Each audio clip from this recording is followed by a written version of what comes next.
तो जितना वक्त मैं बोल चुका इतना और चाहिए, फिर कभी करेंगे। किसी अरबी का घर उससे महफूज, यानी उस अरबी का अपना घर उससे महफूज नहीं होगा।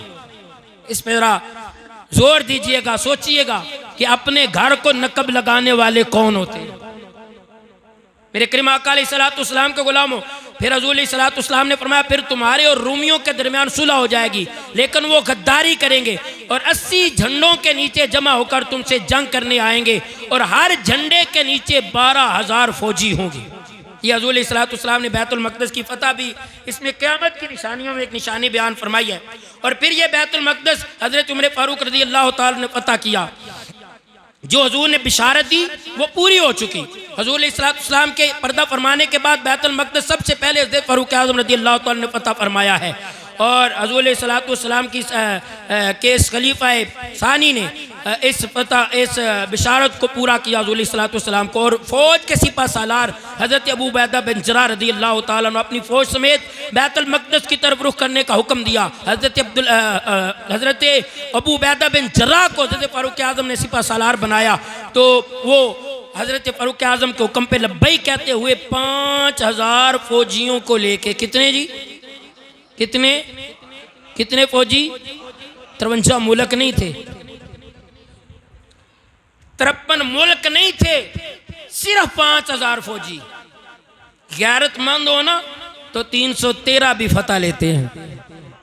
कासा लेस ना हो तो 5,000 जो हैं वो पूरे कुफ्र पे मुसल्लत हो जाते हैं।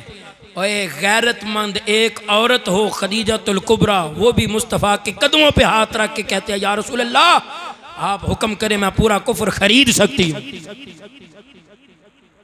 शर्त ये है कि गैरतमंद हो। शर्त क्या है? गैरतमंद हो। बात कहीं और निकल जाएगी। 5,000 फौजियों को साथ लेके बैतुल मक़दस की तरफ रवाना हुए। और जब आप उर्दुन पहुंचे तो आपने अपने चंद नुमाइंदों को उस तरफ भेजा बैतुल मक़दस की तरफ। और उबैदा बिन जर्राह रज़ी अल्लाह ताला अन्हु आपके पास, आप पादरियों की रहायशों के पास ठहर गए। और हज़रत उबैदा बिन जर्राह रज़ी अल्लाह ताला अन्हु ने ना एक नामा लिखा, खत लिखा, रुक्का लिखा। और उसमें क्या था कि मैं तुम्हें दावत देता हूँ पहली बात की कि तुम कलमा पढ़ लो। यहूदियों को क्या कहा? बोलो तो सही, क्या कहा? कलमा पढ़ लो। और फिर फरमाया खबरदार, हम तुम्हें खबरदार कर दें कि क़यामत बिला शक आने वाली है, यानी क़यामत पे यकीन करो। अल्लाह ताला हर शख्स को कब्र से उठाने वाला है। अकीदा आखिरत बना लो। अगर तुम इन बातों की गवाही देते हो तो हम पर तुम्हारा खून, माल और तुम्हारी जायदादें हराम, और तुम हमारे भाई होगे। और अगर तुमने इन बातों से इनकार किया, यानी इस्लाम कबूल न किया, तो फिर तुम जलील हो जाओ। 5,000 बंदे लेके हजूर का गुलाम कह रहा है, 5,000 बंदे लेके। मैं फिर कहूंगा 53 मुल्कों की फौज नहीं थी या 40 मुल्कों की फौज नहीं थी, वो हकीकी रियासत मदीना के 5,000 गुलामान मुस्तफ़ा थे। और पूरे कुफ्र को आंख में आंख डाल के कह रहे हैं कलमा पढ़ लो, नहीं पढ़ना तो फिर जहन्नम का ईंधन बनने के लिए तैयार हो जाओ। अल्लाह अकबर। आपने फरमाया फिर तुम जलील होगे, हम तुम्हें जलील करेंगे और हम जिज़िया लेंगे तुझसे। अपनी जमीन पे अभी फतह नहीं हुआ, अभी फतह नहीं हुआ, पर मुस्तफ़ा का गुलाम कह रहा है हमारी जमीन पे रहने का तुम टैक्स दोगे। अल्लाह अकबर। मेरे करीम आका अलैहिस्सलाम के गुलामों, उन्होंने कहा, मुख्तसर करता हूँ, उन्होंने कलमा तो ना पढ़ा और उन्होंने कहा जी कि हम बगैर हथियार उठाए बैतुल मक़दस आपके हवाले करते हैं। अमीरुल मोमिनीन को बुलाओ और नामा लिखते हैं और कागज़ पे एक तहरीर लिखते हैं, उस पर दस्तखत कर दिया यहाँ के अमीरुल मोमिनीन फ़ारूक आज़म रज़ी अल्लाह ताला अन्हु। आपने फरमाया बड़े इतना जिज़िया दोगे, छोटे बच्चों से भी हम टैक्स लेंगे। आज तो ज़कात और फितराना इकट्ठा करके हम कहते हैं हमने बड़ा मार्का मार लिया। रियासत मदीना के मुजाहिदीन ऐसे होते हैं जिन्होंने यहूदियों से टैक्स वसूल किया है और डाकुओं से फितराने लेके मुल्क का निज़ाम नहीं चलाया। हाज़रीन मोहतरम तवज्जो फरमाएं, मेरे करीम आका अलैहिस्सलाम के गुलामों, फिर हज़रत सैयदना फ़ारूक आज़म रज़ी अल्लाह ताला अन्हु तशरीफ़ लाए। और जब आ रहे थे तो रास्ते में एक छोटी सी नदी थी। तवज्जो फरमाइएगा, रास्ते में एक ये अमीरुल मोमिनीन उमर फारूक की बात करने वाला हूँ और नदी अबूर करने वाले हज़रत फारूक आज़म की बात किस तरह नदी जो है आपने अबूर की है वो अंदाज बता के आगे जाऊँगा अपनी गुफ्तगू। ये नहीं कहूँगा कि मदीना में नंगे पाँव गए, ये मदीना में नंगे पाँव जाना अल्लाह तुझे अजर दे, मगर कब्र में ये हरगिज़ नहीं पूछा जाएगा। कब्र में वही पूछा जाएगा जो फारूक आज़म ने कहा था कि अगर दजला के किनारे एक कुत्ता भी भूखा मर गया तो फारूक से पूछा जाएगा। और तेरे दौर में तो 4-4 बच्चियों को नहरों में बहा दिया गया, कहीं टारगेट करके उन्हें गोलियों से छलनी कर दिया गया, और कहीं लोग फुटपाथ पे आने पे मजबूर हो गए।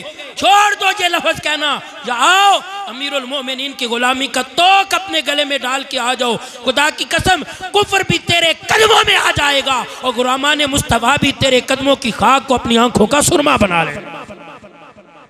हज़रत फारूक आज़म रज़ी अल्लाह तआला अन्हु ने जब देखी कि वो नदी है, आप सवारी से उतरे, सवारी नहीं जा सकती होगी, और आपने अपने तहमद मुबारक ऊंचा किया और बीच से गुजरना शुरू कर दिया और आपके कदम मुबारक भीगे। उबैदा बिन जर्राह रज़ी अल्लाह तआला ने अर्ज़ की, हुज़ूर ये आपने कैसा अंदाज अपना? आपने फरमाया, उबैदा तुझसे तो ये उम्मीद नहीं थी, उबैदा तुझसे तो ये उम्मीद नहीं थी। हजरत क्या कहना चाहते हैं? फरमाया यही तो इस्लाम है जिसने हमें इज्जतें अता फरमाई है, और इस्लाम के इतने मुकद्दस मकाम के लिए मैं इतना भी नहीं कर सकता। हाज़रीन मोहतरम तवज्जो फरमाइएगा। फिर मेरे करीम आका अलैहिस्सलाम के गुलामों, बैतुल मक़दस को हज़रत सैयदना फारूक आज़म रज़ी अल्लाह तआला अन्हु के बाद जिस शख्स को ये अजीम कारनामा नसीब हुआ, अजीम जो है मर्तबा अल्लाह ताला ने अता फरमाया, उस शख्स का नाम हज़रत सलाहुद्दीन अय्यूबी है। सलाहुद्दीन अय्यूबी। ज़मीं हैरान है, साकत आसमां है, फिजाओं से भी तारीकी आया है, तासुफ का तहय्युर का समा है, सरापा मस्जिद अक्सा फुगा है। सलाहुद्दीन अय्यूबी कहाँ है? सलाहुद्दीन अय्यूबी कहाँ है? जिसे खैबर से दुदकारा वही है, यही है दुश्मने मुस्लिम, यही है मताए दीनो ईमा लुट रही है, मगर गाफल हरम का पासबा है। सलाहुद्दीन अय्यूबी कहाँ है? आज बैतुल मक़दस के मीनारों से ये आवाज आ रही है मौका दामने इस्यां को धो लो, अगरचे कड़वी हो हक बात बोलो। आज मासूम बच्चियों की इज्जतें, मासूम बच्चों का खून और शुहदा का खून पुकार पुकार के ये कह रहा है मौका दामने इस्यां को धो लो, अगरचे कड़वी हो हक बात बोलो। मुसलमानों खुदारा आंखें खोलो, सुनो अल कुद्स से तुमको अज़ां है। सलाहुद्दीन अय्यूबी कहाँ है? आज बैतुल मक़दस फ़लस्तीन में जो खून की होली खेली जा रही है, हाज़रीन मोहतरम, वो अपने फातिहीन को पुकार पुकार के कह रही है बहुत दुश्वार उम्मत पे घड़ी है, तबाही इसके दरवाजे पे खड़ी है, हुक्मरानों को सियासत की पड़ी है, मगन खेलों में अपना नौजवान है। सलाहुद्दीन अय्यूबी कहाँ है? कौन सलाहुद्दीन अय्यूबी? हजरत सलाहुद्दीन अय्यूबी। अल्लाह अकबर। किसी ने कहा, हजरत आप हंसते नहीं, आप सोते नहीं, आप लजीज खाना नहीं खाते। अल्लाह अकबर। जुमला सुनिए। फरमाया मुझे कैसे खुशी हो, मैं कैसे खुश हूँ, और कैसे मैं अच्छा खाना खाऊं, और कैसे मैं नींद की लज्जत हासिल करूं।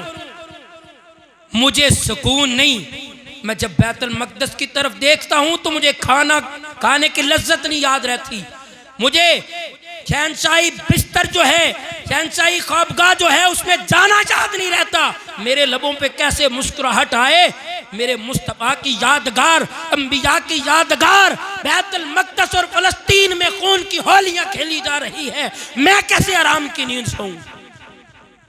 और आज के हालात देखिए हाज़रीन मोहतरम, ये सदा रही है कि सलाहुद्दीन अय्यूबी कहाँ है? अरब के पास दौलत का ज़ख़ीरा, अजम के पास एटम बम का हीरा, यही क्या अहले हक का है वतीरा, ज़बान रखते हुए भी बेज़बान है। सलाहुद्दीन अय्यूबी कहाँ है? निहत्तों पर मज़ालम ढा रहा है, यहूदी बुज़दिली दिखला रहा है, ये गीदड़ शहर की समत आ रहा है। मैं दुबले दोहराऊंगा तुर्की के सदर के, उसने कहा लोगो अगर आज बैतुल मक़दस को ना छुड़वा सके फिर तैयार रहना, एक दिन आएगा ये गंदे हाथ मस्जिद नबवी की तरफ भी बढ़ सकते हैं और फिर हम मस्जिद नबवी खो देंगे और फिर ये गंदे हाथ बैतुल्लाह की तरफ भी आ रहे हैं और फिर ये इस्लामाबाद आएंगे, फिर ये काहिरा में आएंगे, ये सारे मुल्कों के जो है दारुल खिलाफा उनकी तरफ ये हाथ बढ़ते चले जाएंगे। वो किसी ने खूब कहा है, निहत्तों पे मजालम ढा रहा है, यहूदी बुज़दिली दिखला रहा है, ये गीदड़ शहर की समत आ रहा है, खुद अपनी मौत की जानिब रवा है। सलाहुद्दीन अय्यूबी कहाँ है? सलाहुद्दीन अय्यूबी कहाँ है? फकत बातों का कोई फल नहीं है, असर ये मसले का हल नहीं है, मुसलमानों की जबीं पर बल नहीं है, ये क्या नावाकफ़े सूदो ज़ियां है? सलाहुद्दीन अय्यूबी कहाँ है? हाज़रीन मोहतरम, उस शहजादे ने मेरे मुस्तफ़ा अलैहि सलाम के, मेरे करीम आका अलैहि सलाम के गुलामों बैतुल मक़दस पे हमला की, यहूदियों पे हमला किया और बैतुल मक़दस को आज़ाद करवाया और फिर किस तरह वहाँ पे उन्होंने मिंबर सजाया। अय्यूबी को किसी ने मिंबर दिया था कि ये मिंबर ले लो और इस मिंबर को मस्जिद अक्सा के मेहराब में रखना, मस्जिद अक्सा के मेहराब में रखना। हाज़रीन मोहतरम, हज़रत अय्यूबी जिधर भी जाते थे वो मिंबर उनके साथ होता था। इंशाअल्लाह अगर ज़िंदगी ने मौका दिया और आप तशरीफ़ लाइएगा, मैं इससे आगे ये दास्तान आइंदा जुम्मतुल मुबारक पे अर्ज़ करूँगा। वो मिंबर किस तरह मस्जिद अक्सा में सजाया गया और वहाँ बैठ के मुस्तफ़ा के ग़ुलाम ने जो खुतबा दिया, खुदा की कसम एक एक लफ्ज़ दिलो दिमाग पे नक्श करने वाला है और एक एक लफ्ज़ जो है वो अगर हम याद कर लें, बल्कि मेरी ज़िम्मेदारी है कि अपने नौजवानों तक वो अल्फाज पहुँचाऊँ कि जब अय्यूबी ने बैतुल मक़दस और मस्जिद को आज़ाद करवाया इन गंदे हाथों से, तो वहाँ बैठ के जो आलम दीन ने मुस्तफ़ा की हदीसें बयान की और मुसलमानों की गैरत को झंझोड़ा, वो अल्फाज हम याद करने के काबिल हैं। और फिर हाज़रीन मोहतरम, उसकी वजूहात क्या हैं कि आज फिर मस्जिद अक्सा हम खोने वाले हैं और इसको हम आज़ाद किस तरह करवा सकते हैं। इंशाअल्लाह ये बातें आइंदा जुम्मतुल मुबारक पे करेंगे। हाज़रीन मोहतरम, आज वक्त बातों का नहीं है, आज वक्त जिहाद का है। और आखिर में एक और बात कहता चला जाऊं, चमन में तल्ख नवाई मेरी गवारा कर, कभी कभी जहर भी देता है कार तरियाकी। यहूदी उतना ख़तरनाक नहीं जितना मिर्ज़ाई ख़तरनाक है, कादियानी ख़तरनाक है। ये फ़लस्तीन के जो हालात हुए हैं, जिस तरह आप अपने मुल्क में इन कादियानियों के हाथों अपनी ज़मीनें बेच रहे हो, लोग इधर सरगोदा साइड पे देखें, इस्लामाबाद जाएं और करोड़ों मुरब्बे इन्होंने ख़रीद लिए हैं। इसी तरह यहूदियों ने फ़लस्तीन में अपनी ज़मीनें खरीदी हुई हैं। अगर कोई उन पे हमला करता है, उनकी तरफ आता है, वो कहते हैं हम अपनी ज़मीनों में बैठे, हमने पैसे दिए हैं। तो दारा इस बात को समझो और इस सोशल बाइकाट को अहमियत दो, जो हमारा कानूनी हक भी है और हमारा दीनी फरीज़ा भी है। वो दिन दूर नहीं, अगर यही रवश रही तो हमारे पाकिस्तान का हाल भी, अल्लाह ना करे ऐसा हो जाए, कभी भी इनको कोई चीज़ ना खरीदने दो और इनसे कोई चीज़ ना लो और इनसे मामलात ख़त्म करो। वरना पढ़ो, हिस्ट्री पढ़ो, चंद साल पहले उन्होंने ये काम शुरू किया। आज यहूदी अगर गर्राता हुआ फ़लस्तीन की तरफ आ रहा है तो उसने अपनी ज़मीनें वहाँ खरीदी हुई हैं। और हमारे मुल्क में भी इस्लामाबाद सरगोदा साइड पे देखें, इन लोगों ने बड़ी ज़मीनें खरीदी हुई हैं। खुदारा इस बात को समझने की कोशिश कीजिए। अल्लाह ताला मुझे और आपको अमल की तौफीक अता फरमाए। इंशाअल्लाह आइंदा जुम्मतुल मुबारक पे उस आलिम दीन का हज़रत काजी मोहम्मद बिन अबी अल हसन का खुतबा उससे मैं शुरू करूँगा और अर्ज़ करूँगा कि बैतुल मक़दस अगर छुड़ाना है तो कुरान पाक हमारी किस तरह रहनुमाई करता है। अल्लाह हमें समझने की और अमल की तौफीक अता फरमाए। वमा अलैना इल्लल बलाग।